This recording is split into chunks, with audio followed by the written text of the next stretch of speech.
Welcome back, ChangeMakers.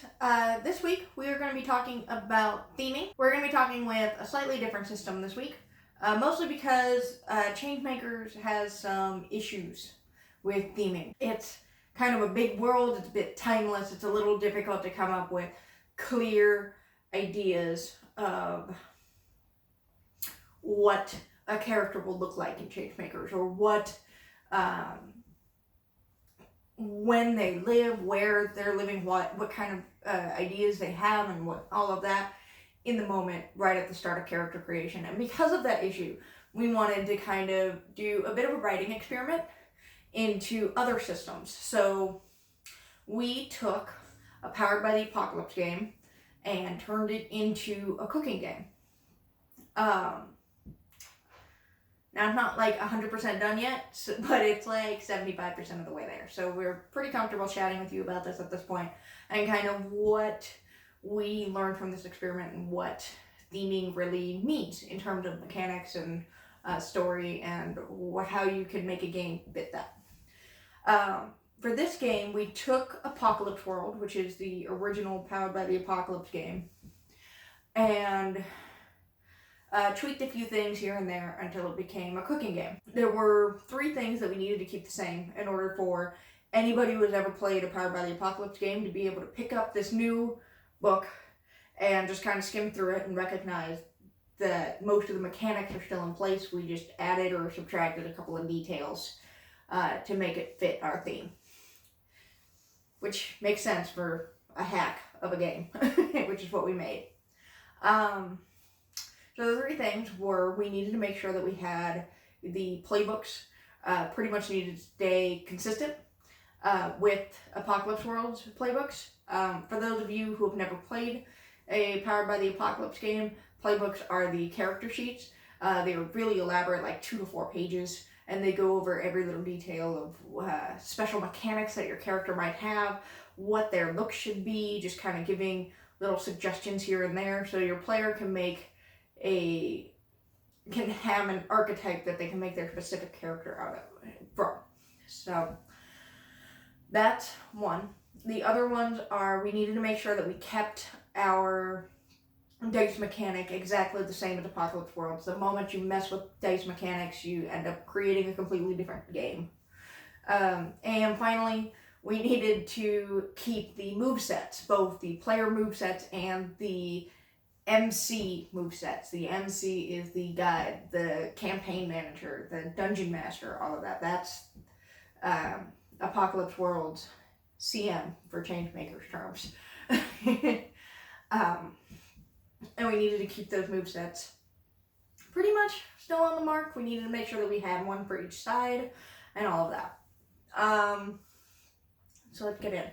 So first and foremost, we did the like absolute easiest thing to do, and we just changed the flavor text around a little bit and made it fit the cooking theme a little bit better. So this is things like just changing the history stat, or any of the stats really, into cooking stats. So our hard and our weird and all that become things like zesty and raw to fit cooking ideologies. Or instead of history, we're going over brigade to kind of enhance teamwork thoughts and things like that. I think my favorite one that we kept pretty similar to Apocalypse World was actually in their playbook. They have the suggested looks, and the stuff they were suggesting were things like their build, or their what they look like, and things like their eyes specifically. What did they look like? Were they cold? Were they dull? Were they burning? What kind of emotion were they filled with? And I liked that a lot. So we kept it and just tweaked the words a little bit. So instead of looking at their eyes, a chef would probably look at their hands. Instead of looking at their build, a chef would probably look at composure and how they hold themselves. What kind of air they have around them. Are they great for big bear hugs, or are they great for cold and calculating, and that's the point. If you hug them, they might be a bit standoffish. And those kind of things, especially for hands, is kind of windows into a chef's soul, not through their eyes, but through their hands. Are they calloused? Are they clean or dirty? This can change a lot.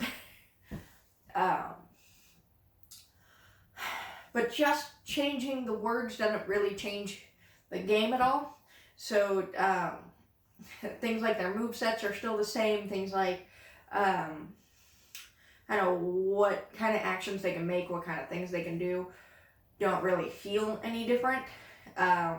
So now instead of fighting a gang or shooting bullets or whatever, you're now fighting a tomato. And that's really all we did. And it doesn't really feel like a chef game. And interesting as that game would be to play, not really the game we're aiming for right now. So the next thing we looked at were kind of those smaller mechanics. Specifically, we looked into kind of how they do their overarching theming and things like that. So things like they have a countdown timer, things like how are they going through their movesets. And we recognized that a lot of what Apocalypse World wanted was really deep personal connections. They really wanted to just kind of dive deep. A lot of their moves were about intimidating and manipulation. They had special moves that were dedicated specifically to sex. Just little things like that. The core concept of Apocalypse World was how hot are you? How amazing are you on the battlefield? Little things like that. This is a Mad Max style, just post-apocalypse. There's nothing but the void and the people around you. So you learn to live with what you got, that kind of story. And that's very much not our cooking story. So for this step, we actually went to a different system. We went to Blades in the Dark, which is a Forged in the Dark game, the original Forged in the Dark game. And that one was based off of Apocalypse, Powered by the Apocalypse game, and they just modified some of the dice mechanic rules, which made it a different game. Forged in the Dark also focuses a lot more on teamwork than on the individual. It's, Blades in the Dark specifically is all about being a team trying to accomplish a mission in the crime world of a dark fantasy city. Still, not the game we're really looking to make, but the teamwork side of it still aligns with a lot of what we're trying to do. So we stole their kind of planning mechanics and sewed them right into our cooking game. This meant that we now have phases of action. So we had planning, we had research, we had buying the food, we had cooking the food, we had presenting the food, and we had a judgment phase. So the judges get together, they score your food, and you're, did you make it or did you not? And that's our story here. And that works all well and good, but there's still a piece missing out of this. Like we've got that part, but we're still missing like a big hefty piece here. So the last bit is things like movesets. And making sure that all of the actual mechanics really make sense from the player side of things. Why are we using this move instead of this move? Why are we, what makes this move feel right? That kind of thing. That's really what a mechanic is. One mechanic that we actually really liked out of Apocalypse World was the countdown timer, actually. So as you get damage dealt to you, you mark harm on this countdown timer, and you have like a max of I think 5 or 6. And each time you take one harm, you can count down one part of the countdown timer. The countdown timer itself is a copy of a doomsday clock, which fits really well with the apocalypse theming. And everyone gets one, and they just can mark that down, and it's not linear, so it fits well with the severity of the situation. Which doesn't entirely fit with what chefs are doing. We're not really life or death. We're not really the end of the world if we don't make this dish. That's not really what's happening here. Except it kind of is. If you actually watch cooking competition shows, a lot of them are about, like, they'll end up just building up that stress level until they just blow up and just have a complete meltdown. And if you're watching it, it really does kind of feel like it's just the end of the world. I didn't make this dish, I'm gonna fail out, this is gonna be the worst thing ever. And that can be really frustrating. So We wanted to show that off. So instead of having our chefs dying left and right for fighting tomatoes all the time, we instead made it a stress counter. If your tomato fights back, you gain stress. And this makes considerably more sense. Additionally, we can kind of change the art a little bit so that it makes sense as a clock, as a countdown timer, like a little kitchen timer that you just, it's red and white, and it's really simple. And that works with the theming a little bit better. You can also have things like it counts up instead of down to recognize that you're gaining stress instead of losing health. And it matches a little bit better with the theming here. But it's still the same technical mechanic until we add more things to it. So the other part that we did was we took this countdown timer and we put it in another place. On the MC movesets, we have another countdown timer during those plannings, during those phases that we stole from Forged in the Dark. We have a timer so that everybody can kind of know what phase they're in, how much time they have.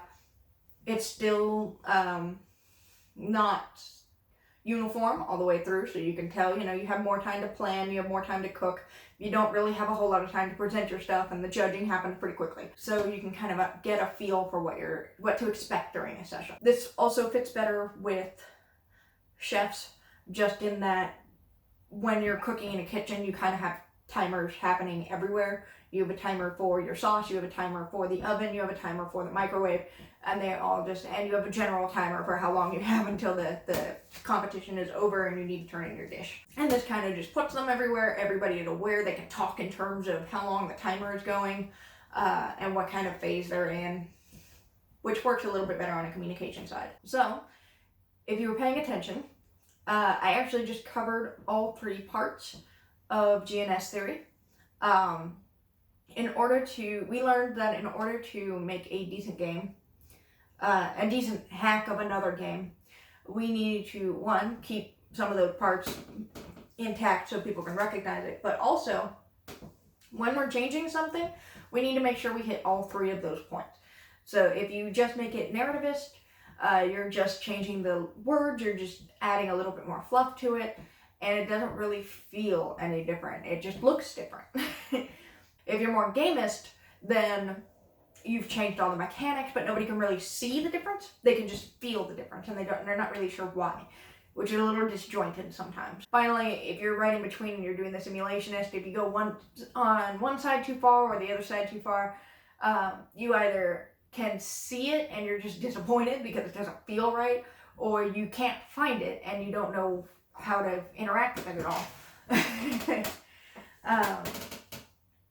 So no matter what, you need to make sure you're actually covering all 3, you're getting a nice scene between the 2, all of that. That is all we have for this week. Next week, we are going to be talking about playtesting, and what kind of expectations you should be setting for who should be playtesting and how you should be playtesting and things like that.